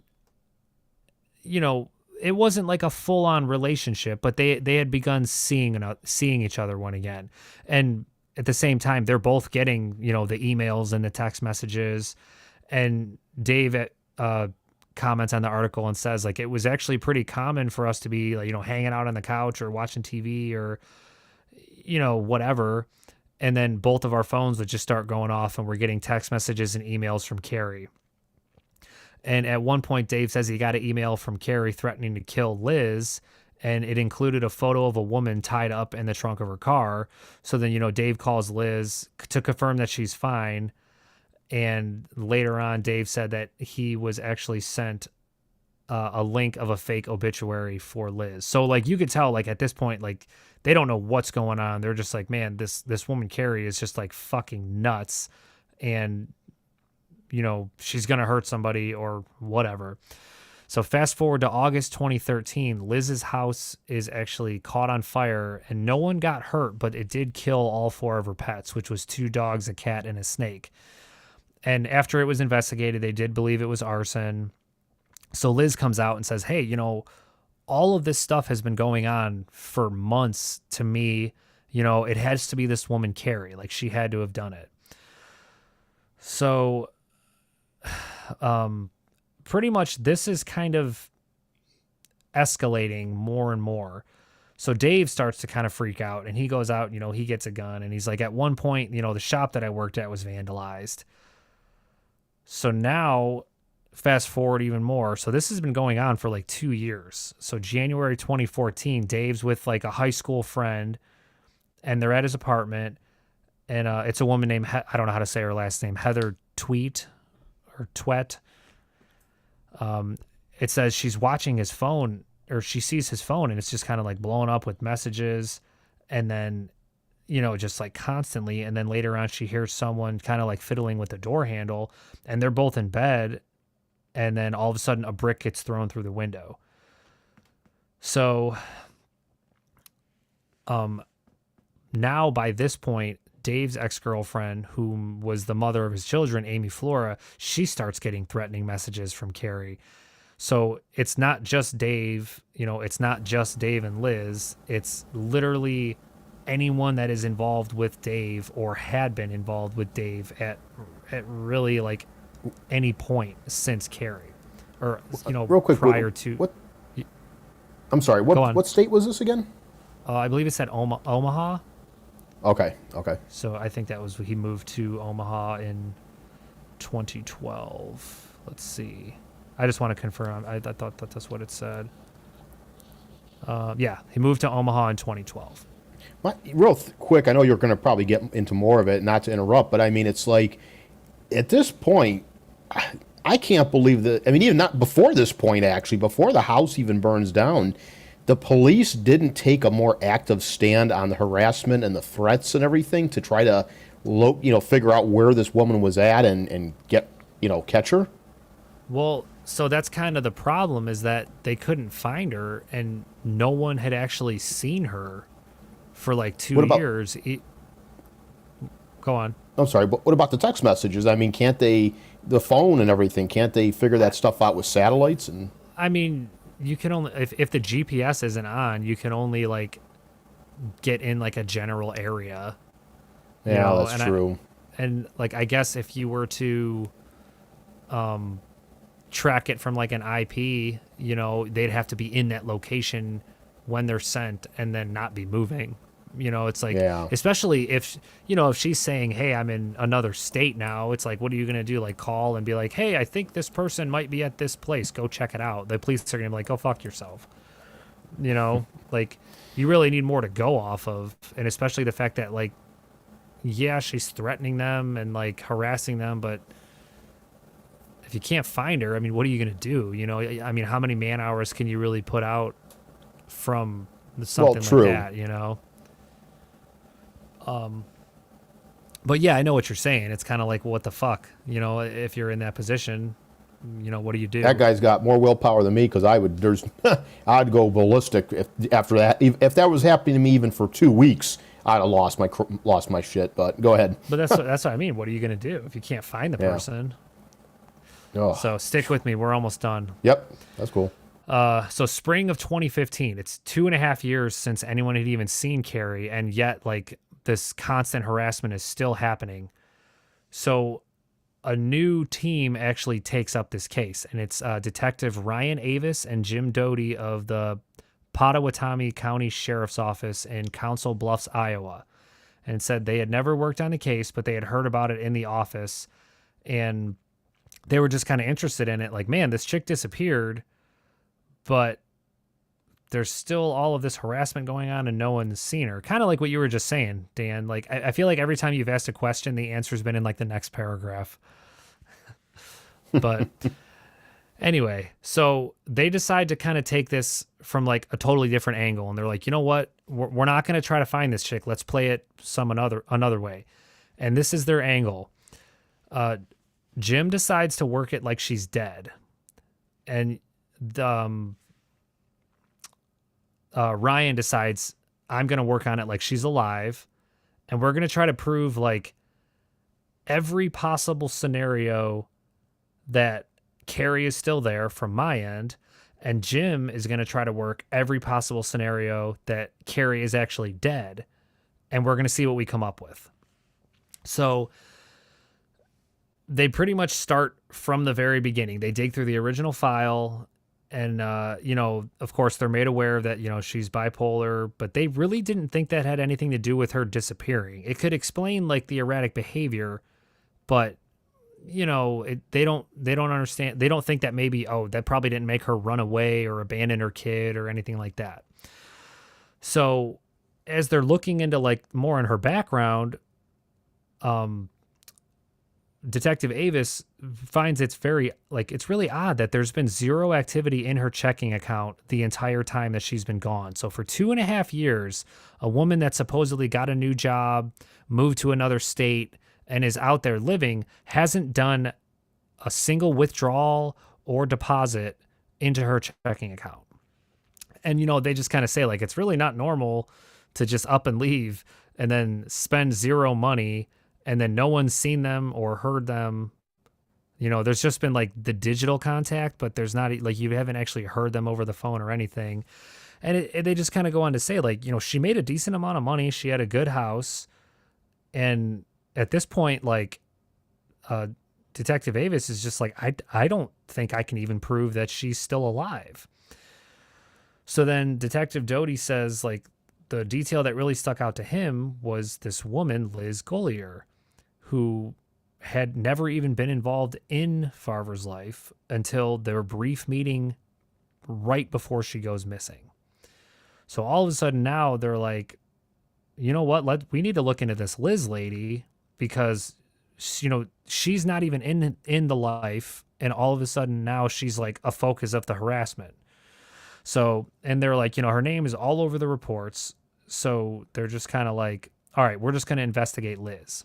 Just, to rule it out. So the only forms of communication anyone even had from Carrie, like I said, was purely electronic. So they kind of reach out to one of Carrie's colleagues, which is a man named Anthony Cava, one of their colleagues, which is a man named Anthony Cava, who is a digital forensics administrator at the Pottawatomie County Sheriff's Office. And both Dave and Liz agree to, they'll turn over their phones and they had turned over their phones and have all the everything downloaded in 2013 for the initial group of the investigators. This content was included in the case file. And so this way, like Cava kind of he's able to start connecting the dots. So he says like right off the rip, we knew these messages, they don't really seem to be coming from Carrie. So Carrie, or he puts in quotes, the imposter who was pretending to be Carrie, sent Dave about 15,000 emails over a 3-year span, but overall between texts Holy and emails, shit. it was probably upwards of 25 or 50,000 texts in all, which is insane. Imagine if you were going off of like 2002 prices when it was like 10 cents per message. Right. So then they kind of say like, man, whoever is out there pretending, which is what they believed, whoever is pretending to be Carrie, they got more and more like sophisticated with how they were doing it. And they're trying to hide their IP address, trying to hide their real identity. And so the investigators, they find a photo of Carrie's Ford Explorer in Liz Gollier's phone dump, which included metadata that showed the photo had been taken about a month before police recovered the vehicle. So somehow, and this is in quotes, somehow Liz knew where Carrie's vehicle was before law enforcement even did. Another thing we found on the phone was there were 6 calls that were made to Carrie's residence, and it was using the *67 prefix, which obviously, as everyone knows, it makes your number private or unknown or whatever the fuck it does. But basically, it does it so it doesn't show your phone number. So Liz is actually calling this Carrie 6 times, and it didn't make sense because, like, he says they just met one time in passing. So they also find a photo of a woman who had been tied up, which was the one that was emailed to Dave. And this is all coming off of Liz's phone. And like they had determined that this photo was actually taken by Liz's phone. And then they also come across a video recording that showed somebody walking outside of Dave's apartment, and it had been uploaded to YouTube under Carrie's name, but it was tied to an IP address that was registered to Liz's house. So May of 2015, both detectives go to interview Nancy Rainey, Carrie's mom, and they basically believe her claims that like her daughter was missing and that something had happened to her. So they're taking it a little more seriously than the police, who are just kind of like, no, it's an adult, she can do whatever she wants. So Detective Doty just says, like, I want you to know, I don't think that she just up and left on her own. And like at this point, this is the first time that like the cop had really, or someone with some position of authority had really come to Carrie's mom and said like, hey, we believe you. I don't think that she up and left. I think there's something much more malicious that happened here. So during the meeting, Carrie's mom like gives the investigator basically what would be like their next big clue. And it says she had told him that after Carrie disappeared in 2012, she received a text saying that Carrie had sold all her furniture and asked her mother to let the buyer into the house to pick it up. As like a proof of the sale, Carrie's mom receives a photo of the check for the furniture that was made out to Carrie, but it was signed by Shauna Gollier, which Liz's real name is Shauna. So now now all of these puzzle pieces are kind of starting to add up for the detectives. So, it's just like there's all of these connections that keep popping up between Liz and Carrie that they didn't know each other once again, except for that very brief meeting. So that still didn't like give them any answers to like, hey, we know what happened to Carrie, but we just kind of know like now Liz knows more than she's telling us, and there's something going on. So if you remember the fingerprint that was found in Carrie's car, that was then later matched to Liz. So kind of during this investigation, Dave realizes that the pistol that he had purchased went missing, and then he reports that to the police. So now we're in December of 2015. So this is like almost coming up on 3 years of all this stuff happening. So by this point, detectives have pretty much got an idea of kind of how they're going to play Liz into this whole case. So they're sitting at the county sheriff's office when Liz Gollier walks in, and they're kind of like, whoa, like didn't expect to see her. And they realize that she was actually there to file a harassment complaint against Dave's ex-girlfriend and the mother of his children, Amy Flora. So after Liz leaves, Detective Avis drives over to her house to interview her, just kind of, under the ruse that it's under her complaint. And she tells Avis that, she thought it was Flora who'd been sending the messages this whole time. It wasn't Carrie. She thinks that Amy is actually the one that's been impersonating Carrie. So Detective Avis says, hey, can I see the contents of your phone? That would really help out with this messages. That would help out with how we can track all this stuff down if we could review those messages. So Liz signs the consent form, turns it over, and he's just kind of like, holy shit, like this lady's a fucking moron. Like he just kind of couldn't believe that she actually did that. So now he has like complete access to everything on her phone. And during this conversation, Liz actually mentioned to Detective Avis that, you know, she knew Dave's gun, which was correctly identified for what it was missing, and that she thought that Amy had it. And she realized, like, she probably shouldn't know any details about that gun. So anything else I asked about, she was just very vague. It's almost like she let it slip and then she caught herself. So, sorry, I need some water. I've been talking for a long time. There's a lot of twists and turns with this one. Yeah, that's why I said this is a long one, and I'm sorry if I'm boring you, but I found this case like super interesting. No, it's got me actually hooked, to be honest with you, because I'm trying to figure out how it's going to end, and I keep thinking I know. But I real quick, while you're taking your drink there, the one thing I wanted to ask, though, is if, well, you're going to get to it in a minute, but I mean, obviously, Probably the next him paragraph. Okay, I probably will. Yep. But my question, though, is, you know, him and Liz are on the couch, and they're both getting text messages at the same time. So It's coming. It's coming. Okay, go ahead.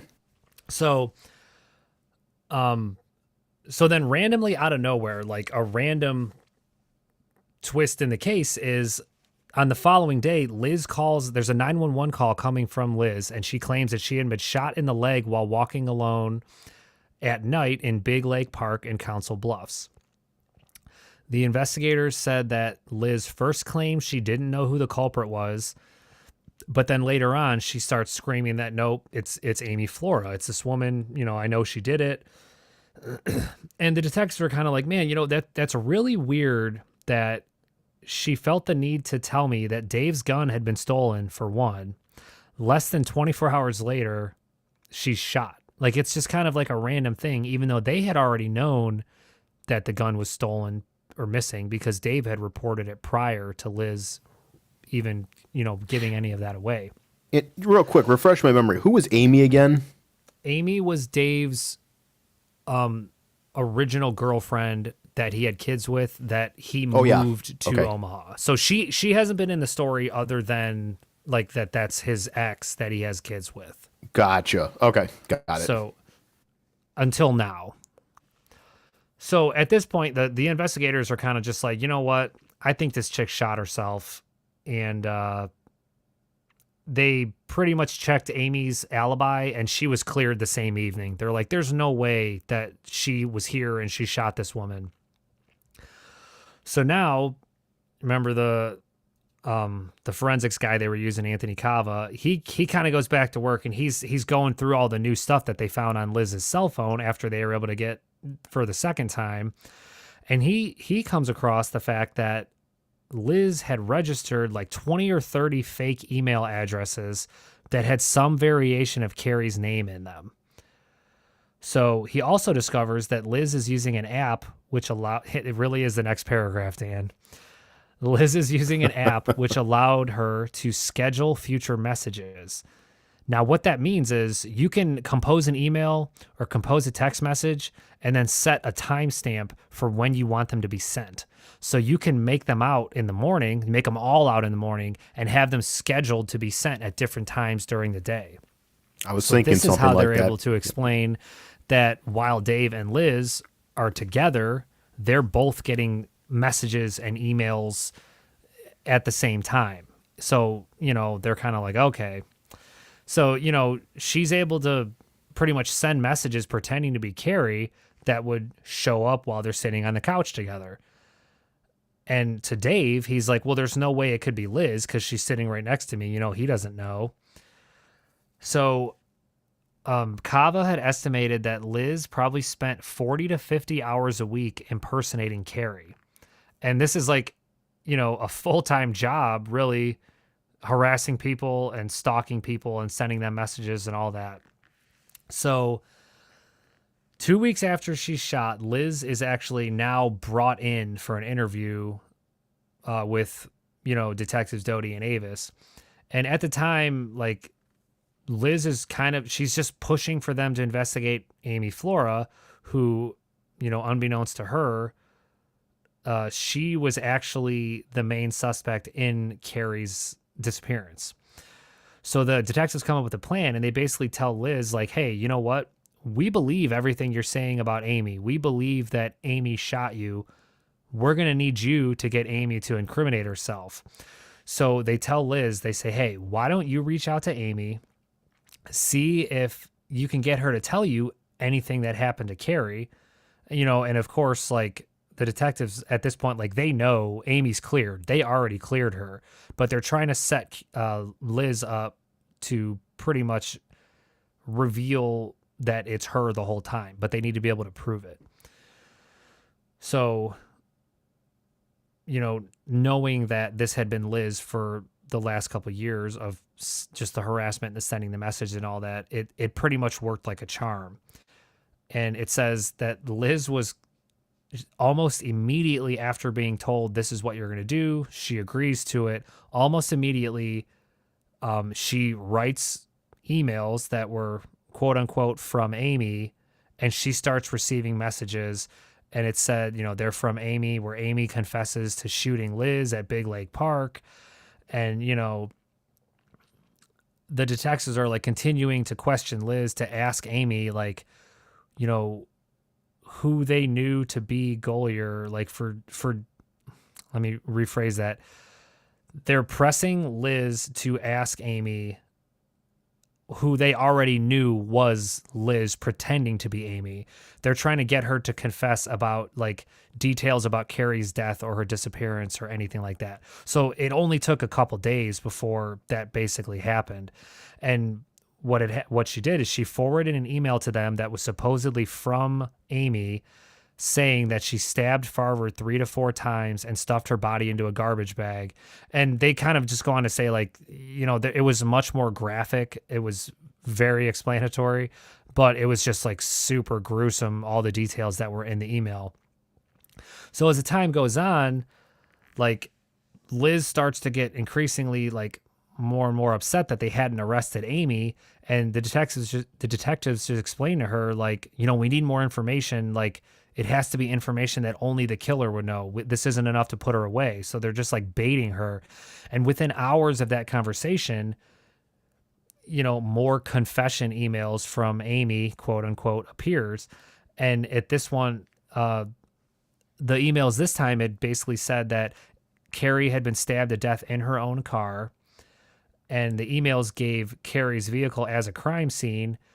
So then they're like, okay, now we have a crime scene. Now we have somewhere to look. So they go back and look. They go back to Carrie's car and they look through it. And this time, now that they know there's something in here, they pull the fabric off the passenger seat. And once that's pulled up, they find a red blood stain, which when they test it is actually Carrie's blood. So because the murder most likely took place in Omaha, the Omaha Police Department has to be involved, which now cold case homicide detective Dave Schneider is basically brought on into the investigation because the other detectives have no jurisdiction there. So Schneider then brings Liz in for questioning, confronts her with the evidence that was put together by detectives, Dodie Avis and then forensics guy Anthony Cava, everything that they had gathered, the photos from her cell phone, the IP addresses traced back to her at her house, like the confession emails that they know were fabricated from Liz, pretending to be Amy. And like, Liz just denies everything. She says, I don't know anything. I don't even have an internet. Like, I don't even have internet. But while she's being interrogated, the other 2 detectives get a search warrant for her apartment. And then they find that, some of Carrie's possessions are actually in Liz's apartment. It was a digital camera, a camcorder, which they believe like she had broken into Carrie's house and stole them. And then on the camera, they find a video of Carrie talking about how someone had vandalized her car, and it was timestamped 2 days before she disappeared. So December 22nd, 2016, this is like 4 years after all this goes on, Liz is finally arrested and charged with first-degree murder. And the county attorney, Brenda Beadle, who's the one that actually prosecuted the case, just came out and said, like, this is by far the most difficult case I've ever tried. Most homicides are just like dark, like that's kind of the best explanation. But this one was just like I would have to convince someone that this stuff actually happened, because if you hear it, you're like, there's no way like somebody would set their own house on fire and kill their own 4 animals just to make it look like someone else did it. And there's no way that somebody would shoot themselves in the leg just to make it look like that someone else did it. Like the stuff that I would have to present is just bizarre, and nobody would ever believe it. And on top of all that, you're trying someone for murder and there's no body and there's no crime scene and there's no murder weapon. So they don't even have proof that she actually died. So it's all circumstantial. Exactly. Like they found a little bit of blood, but that could have been from anything. So they waived the jury trial to move it up so that they could just, try the case. So they could try the case hopefully before they'd find a body. And then a few months before the trial was set to begin in 2017, Dave remembers that he had a tablet in storage, turns it over to the investigators, and on the tablet, Anthony Cava discovers a micro SD card that had also been in Liz's phone and around the time of the murder. And the SD card had like thousands of deleted images, which of course he's able to recover all of them. And he comes to a photo that like nobody had seen before. And it turns out that this is a photo of a human foot with a tattoo. The tattoo was of the Chinese symbol for the word mother. And it was the same tattoo that Carrie had on her foot. And he goes, at this point, like I realized Liz killed Carrie and she's been taking photos of the body.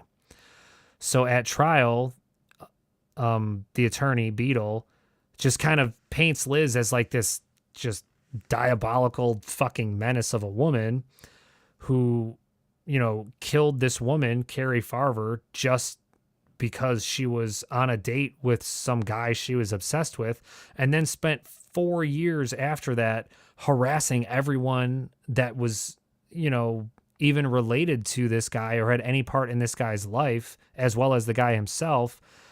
And Liz's defense attorney just argues, like you said, Dan, that all the evidence they had is circumstantial. And at one point, Liz was actually considered a victim in all of this, and still there was no body that had ever been found. So 2017, Judge Timothy Burns finds Golier guilty of first-degree murder and sentences her to life in prison. And during his ruling, he says, Carrie did not voluntarily disappear and drop off the face of the earth. Like, very sadly, she was murdered. And with pretty much like the unusual just nature of the case in general and the lengths that like this woman had gone to, it just kind of baffled like everybody involved. And although like, okay, so they would claim it as a successful investigation between the Omaha police and the Pottawatomie County Sheriff Office, did result in a successful prosecution of Liz Golier, it really kind of brought like how crazy and crazed this woman is to light. But the problem is like they never found a body. So technically she was convicted all on circumstantial evidence. And at this point, like, so Liz Golier is still in Nebraska Correctional Center for Women. And she, of course, maintains her innocence and claims that Carrie's real killer is still out there. And, pretty much she just kind of is existing in prison. Just, her whole thing is like, I'm not going to stop fighting till I'm set free and they find the right person. And she clearly just does not take any responsibility for what happened. And like, it's clear that like she obviously had a hand in the murder, whether or not you can say without, any shred of doubt she did it. I would say she probably did, considering they found like body part pictures and like all just the evidence of all the stuff she knew, everything, basically everything that I read off to you. But it's just the fact that like the family doesn't really get any real closure because the body was never found. And you don't know what she went through either, Exactly. She like probably was was she tortured. Yeah. I'm shocked that an attorney could not break her down on the stand with, why do you have photos of the body parts? Why, we have so much evidence. I'm shocked that that woman, that an attorney didn't break her down on the stand, and that she held to her story that long. That I don't know. I mean, what was her excuse for having? You don't have to incriminate yourself. You can just plead the fifth. That's true. And the fact that it's all circumstantial evidence, Yeah. But wow. That is one of the most bizarre stories I've ever heard. I mean, that story had me go, like, I usually can kind of get an idea where the story's going. And this one here, I just left and right had no idea how this was going to end. Yeah, it's a good one.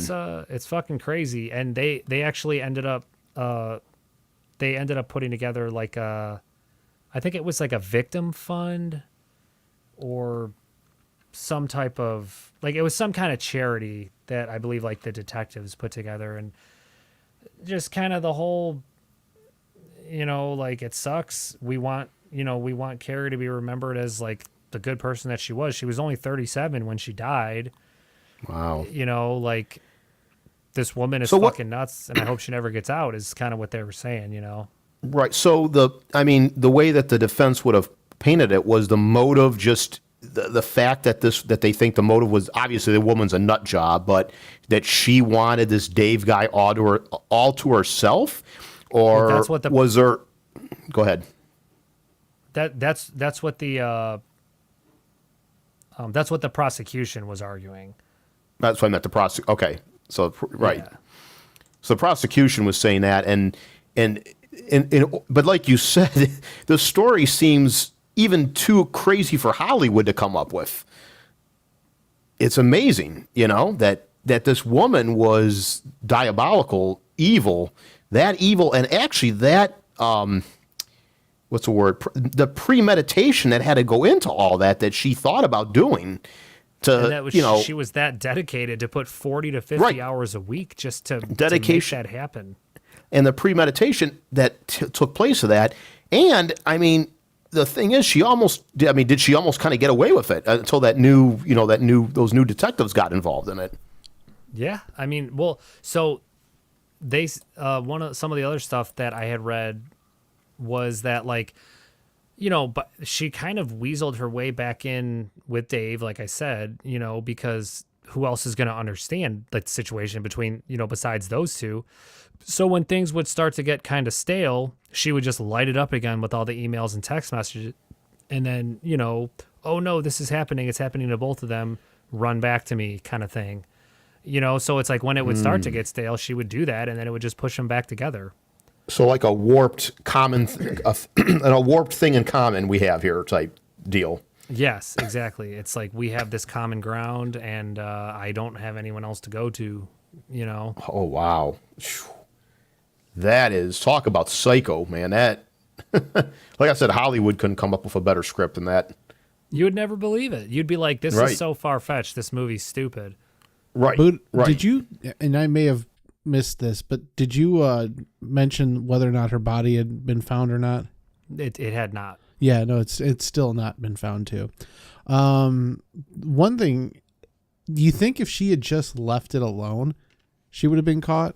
Because the randomness of them crossing paths, they didn't know each other. So, I mean, there may have been a chance where she could have just, if she had left it alone, she may have gotten away with it. Well, I think the whole point was to, you mean like left it alone as in like with the harassment? I'm saying, like, let's say she killed the woman, right? And she just left it alone. Well, I think the point was to use the harassment to be able to force her way back into Dave's life, because Dave had basically broken it off with her. So it wasn't prior to. I mean, it wasn't a motive. I mean, it was a vehicle to cover her tracks and get back into this dude's life, but exactly. Yeah. Like we said, something in common. Like, we have this in common. We can, work through it together. You're exactly right. Yeah. Wow, interesting story. Yeah. That was a good story. What's that? Need a cigarette after that one. Yeah, that was a good story. I like that. That was really, really crazy. I got one here. I don't know if you guys got time or if you want to save it for next week. What else? I mean, I'm fine. All Yeah, right. All right. So, okay. Well, Buddha, thank you for that story. That was a good one. You've riveted Larry. We've got everybody that is a fan of the show ends with Airy. Larry, Gary. Is there a Mary out there? Who knows? Okay. Let's see. I have to close all these windows here. All right. Have either of you ever heard of the murder of Samantha Koenig? Yes. I don't think so. All right. Okay, so basically, and I'll keep this pretty brief, but I came across this story.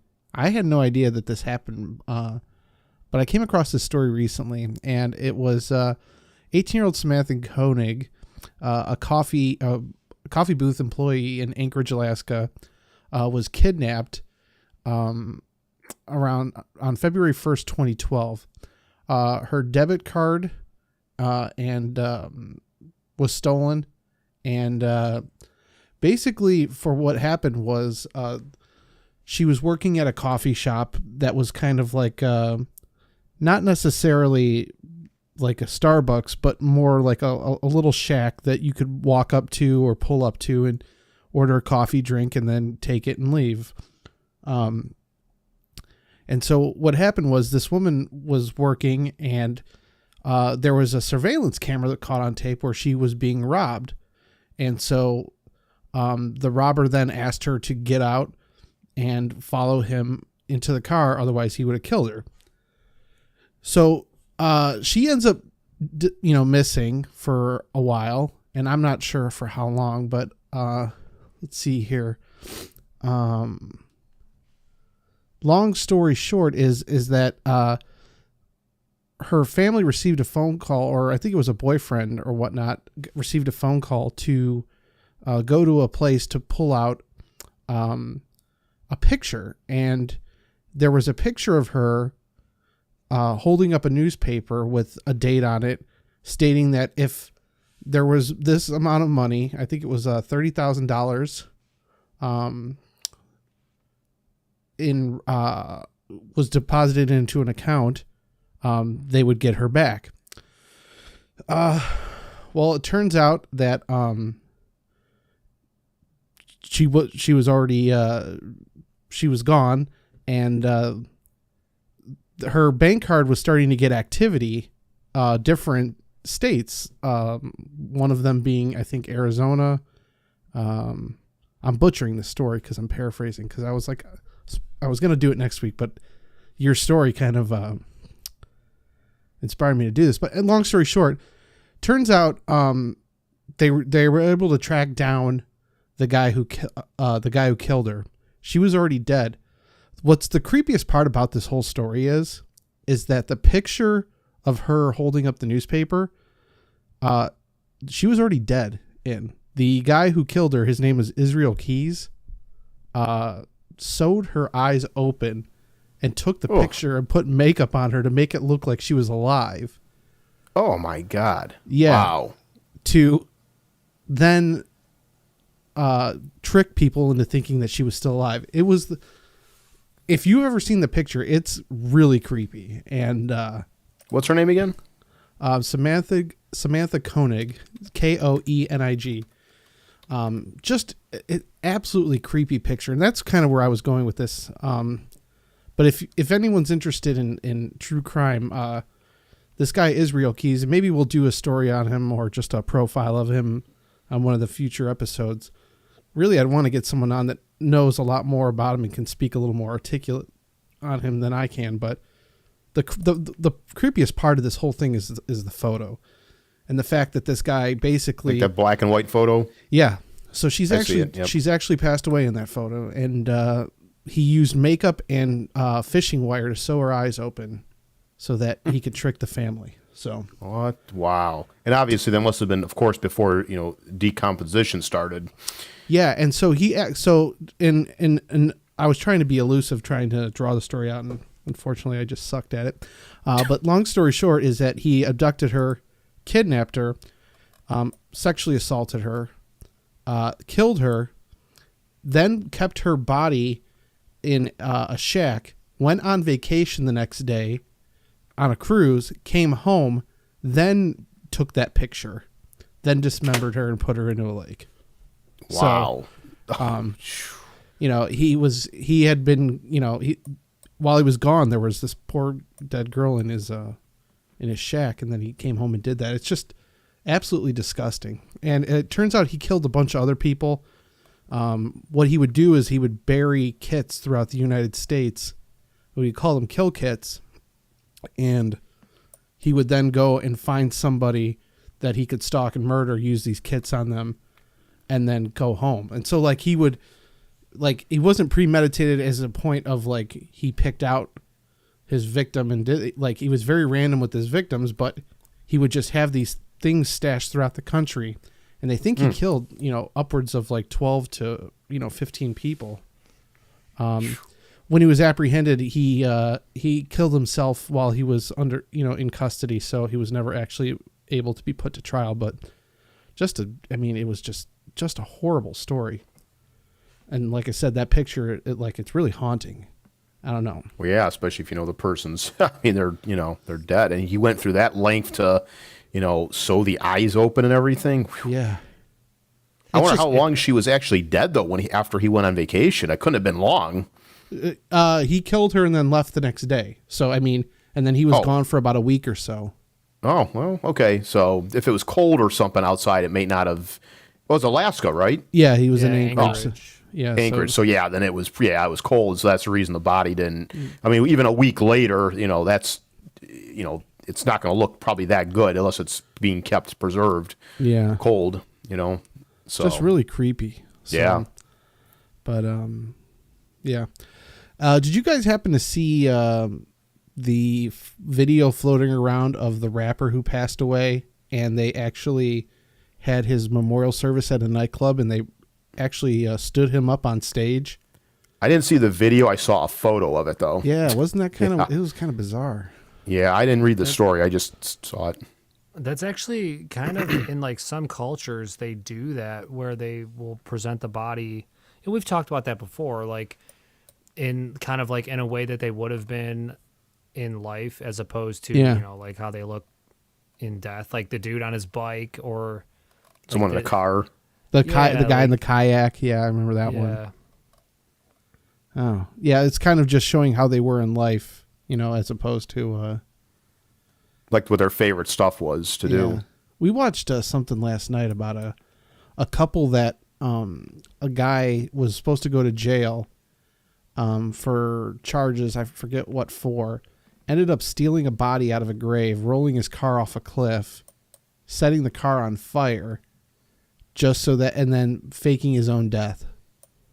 It's crazy what people will do. And it turns out ungovernable. I guess. Oh. All right. Well, we've got our most viewership right now, and of course we're about to end. Go figure. Yeah. Oh, all right. Well, yeah, and then they sign off. So, well, all right. Well, good stories tonight, guys. I really do appreciate it. We will be off next week and then back the following week for another couple weeks. And we'll go from there. That's all I have. Dan, do you have anything to close out with? I think I'm good. You think your song will be ready by the next one? Pretty sure. Yeah. I think keep my fingers crossed, but yeah, I should be. Yeah. What about you, Buddha? Mine's basically done. Really? We should put them. I've got 3 versions of the mix done and bounced, so it's basically there. Huh. Next time we're on, we should premiere both our songs on the same show. Yeah, let's do it. There you go, Dan. We'll do that. Yeah. All right, and then I'll be the judge. I'll be like... Well, I lost already. No, who knows? We'll have to base upon the criteria. Maybe we'll have Rob on and somebody else that's we'll judge the songs. No. Oh. Shit. All right, well, for Dan Rady, Steve Gibson, Lawrence of the Simpson, out yonder in the state of Washington, this is John Budzinski. From the Mistake on the Lake, deep within the Great American Rust Belt. Say goodnight, brother.